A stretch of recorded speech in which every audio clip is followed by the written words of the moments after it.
370s. And he later went on to dig in Greece as well. And it's thanks to the discoveries that began then that we know there flourished in Greece, in the Greek area, a very rich and powerful civilization, a warrior civilization, about 1,000 years before the time of the classical heyday. We call that civilization today, we have a modern name for it, is Mycenaean, from the city of Mycenae. But it was very different from classical Greek civilization. And we also know from archaeology that the Mycenaeans possessed a means of writing. Now, in 1952, the writing system of the Mycenaeans, it's called Linear B in English, was deciphered. And it was discovered that the language of these writings, of 1,000 years older than the classical period, actually was a very early form of Greek. We call it Mycenaean Greek. It's the ancestor of Greek of the classical period.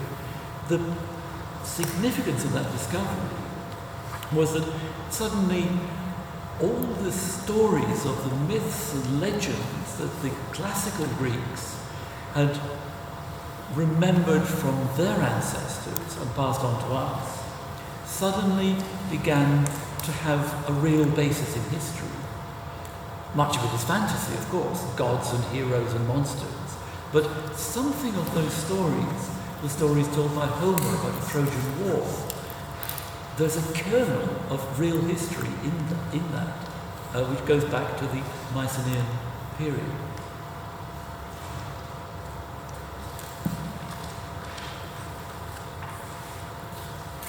Sí, bueno, no lo he descubierto yo exactamente, pero lo han descubierto los arqueólogos en los últimos 150 años, empezando desde Schliemann, que bueno, el pionero que excavó en Troya en la década de 1870 y después excavó también en Grecia, porque Troya hoy en día está en Turquía. Y a partir de estos descubrimientos arqueológicos, pues bueno, hemos ido pudiendo saber más de esta época previa. Digamos, los griegos en esta época tenían una civilización rica y poderosa, una civilización guerrera. En esta época de unos 1000 años antes de lo que es la Grecia clásica, es la civilización micénica a partir de la ciudad de Micenas, de ahí viene el nombre. Por supuesto, era una civilización muy diferente de la Grecia clásica, pero bueno, podemos saber varias cosas sobre ella. Por ejemplo, a partir de los datos arqueológicos. En 1992, estos griegos micénicos sabíamos que tenían una escritura.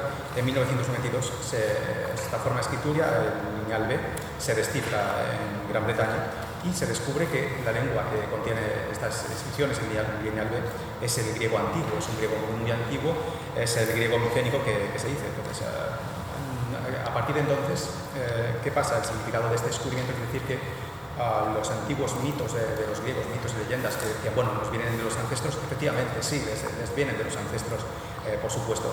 Estos mitos y leyendas pues tienen un montón de elementos fantásticos, pero hay una gota de verdad histórica en lo que nos cuenta pues Homero en la historia de las guerras troyanas, etcétera, etcétera.